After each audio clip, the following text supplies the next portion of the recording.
José del Río lo saluda. ¿Cómo estás, José? Un gusto saludarlo y escucharlo. Bueno, ¿cómo ve esta realidad tan rara que estamos atravesando?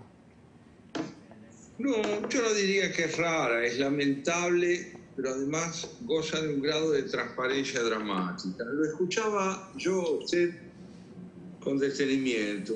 Creo que cuando los datos enojan es porque la verdad ofende. Creo que cuando la verdad ofende, la convivencia irrita, pues está asentada en el disenso y el intercambio de ideas. Y cuando irrita la convivencia, la democracia está en peligro, pierde valor. Hay un relato, usted lo debe haber conocido en sus años de infancia, de Hans Christian Andersen, que se llama El Rey Desnudo. ¿Qué cuenta el Rey Desnudo? Sucintamente, el rey era un déspota. No había logrado para la festividad del caso contar con el vestido que deseaba y no le quedó otro remedio que salir desnudo a mostrarse ante el público.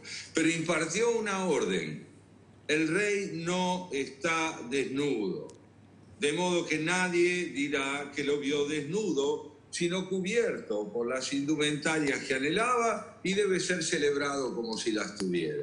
Así, su pueblo avasallado lo aplaudió cuando pasó con esa indumentaria maravillosa que no tenía.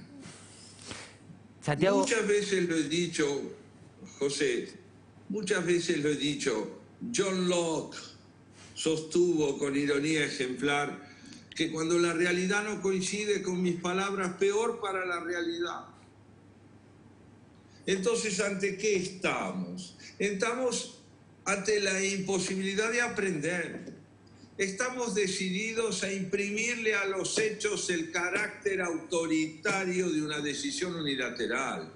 Estamos ante el pasado de la democracia y no ante su porvenir. Usted recordaba con razón que hay 61 silobolsas de los que no se habla. ¿Y de cuántos delitos más no se habla? El kirchnerismo, creo yo, José, toma dos formas en su denuncia. Por un lado, con respecto al expresidente, entiende que la ley debe condenarlo a Mauricio Macri por delitos supuestamente equivalentes o peores a aquellos que recaen sobre la actual vicepresidenta, su familia y sus adláteres. Y por otro lado, el pueblo propone, a través de 3 de sus voceros radicalizados, que se lo fusile en plaza pública. Ahora, ¿ante qué estamos? Estamos ante el silencio angustiante del presidente de la República. Estamos ante un silencio que es autodenuncia. Estamos ante un silencio que por su espesor es negación de la Constitución Nacional. Cuando decimos que la democracia está en peligro, estamos diciendo que no se la defiende de conformidad con la ley, sino que se quiere que la ley se subordine prostibulariamente al poder. Santiago, ¿por qué pasa esto? Digamos, ¿por qué llegamos a esta realidad cuando se habla de esta democracia del pasado? ¿Por qué llegamos a esta realidad y cuáles son los riesgos de esto que estamos viviendo? Es que no venimos, José, creo yo, de una democracia constituida, afianzada y afirmada en el transcurso del tiempo que vive ahora un proceso de decadencia. No, la transición del autoritarismo a la democracia ha quedado inconclusa entre nosotros, porque no hemos pasado de la palabra autoritaria a la palabra de la convivencia. Hemos pasado de la palabra autoritaria, ejercida tanto por militares como por civiles, a una palabra democrática que no ha terminado de afianzarse en el sentimiento colectivo, porque nuestra educación cívica es frágil y el cumplimiento de la equidad social a través de una mayor justicia social también ha fracasado. Somos un pueblo errático. Pasamos de un gobierno que puede desolucionarnos a otro, no que nos promete la posibilidad de salir del deterioro, sino simplemente dejar atrás aquel mal que padecíamos para terminar reencontrándonos con él. El gran desafío de la Argentina es tener porvenir, porque le sobra pasado. Santiago, uno ve hoy la realidad, ¿no? Y la realidad muestra, y esto es independiente a la Argentina, pero la Argentina más pronunciada por esta cuarentena tan larga, muestra a muchos comerciantes sufriendo, mucha gente que entra en la situación de pobreza, una proyección de desempleo abismal.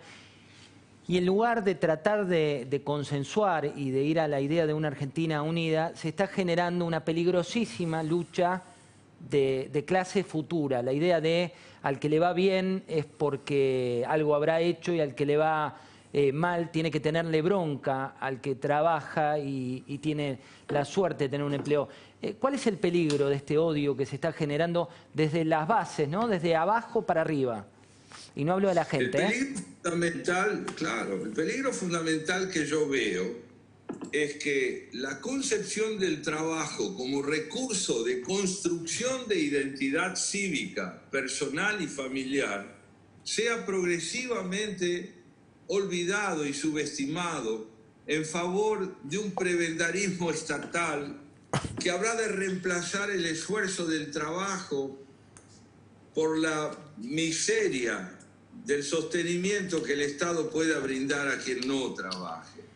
Estamos delante de una posibilidad muy profunda de comprender al Estado como la totalidad de la realidad republicana. La reducción al Estado prebendario de la iniciativa privada, de las instituciones de la República, no tiene otra finalidad que instaurar modalidades autoritarias de poder, la palabra única, el silencio general, la subsunción en la obediencia, el yo que se dice vocero del nosotros cuando no es sino expresión de la demagogia.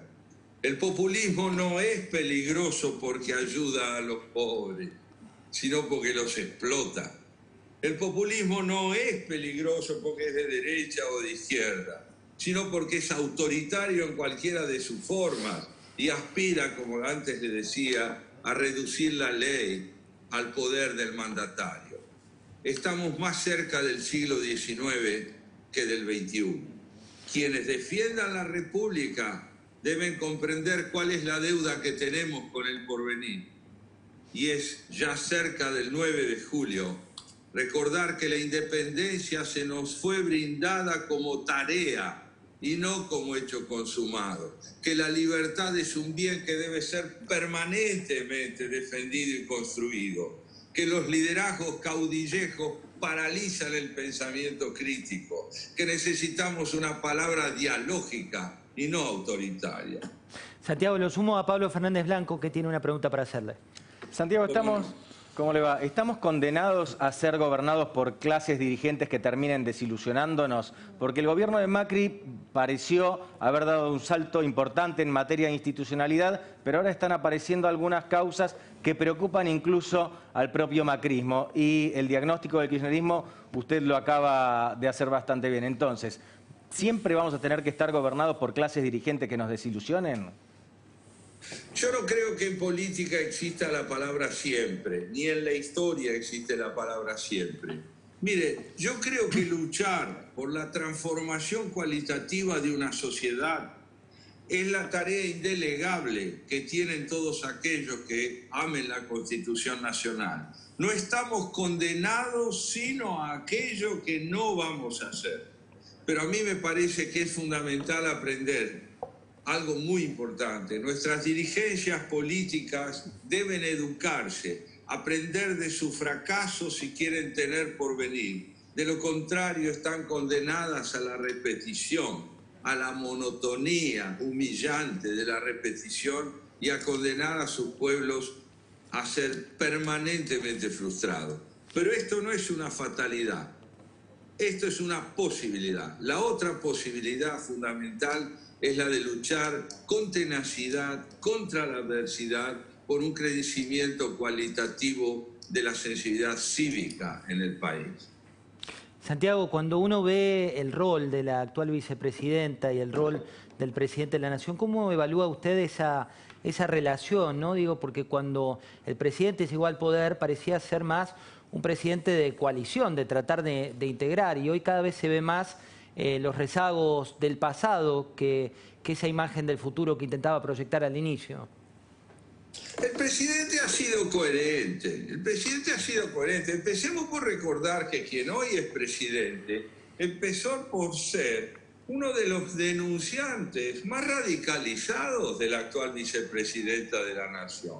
Se apartó de su gobierno, la comprometió en causas judiciales importantísimas, el pacto con Irán, el silencio sobre la muerte del fiscal Nisman.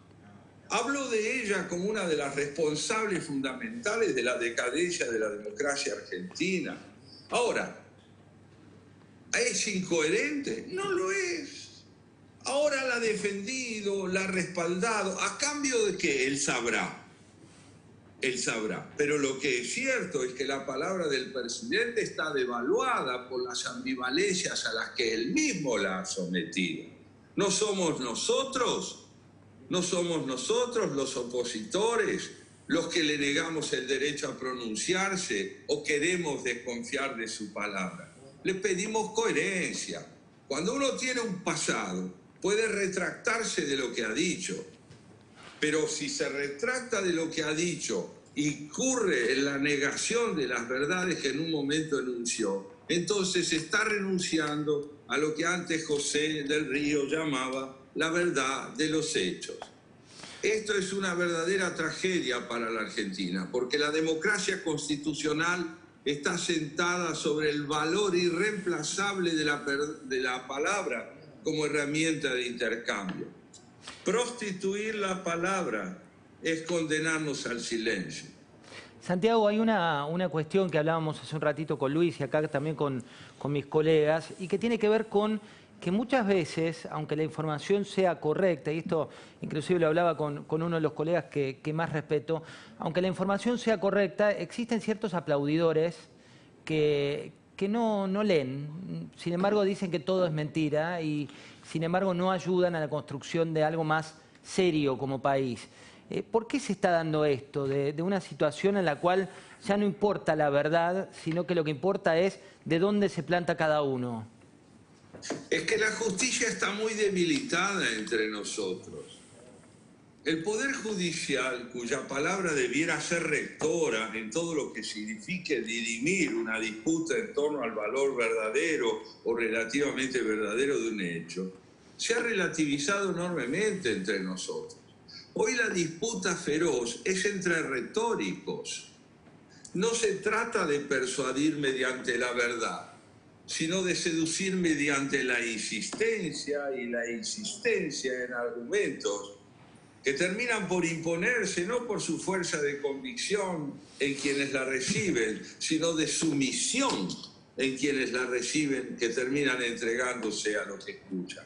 No, hoy estamos en una selva de disputas donde la verdad ha sido dejada de lado porque la justicia no importa, porque los hechos no interesan y porque es una pelea feroz para homologar la política al poder. Y cuando la política queda homologada al poder fuera de la ley, la política pierde sentido como expresión de dignidad cívica.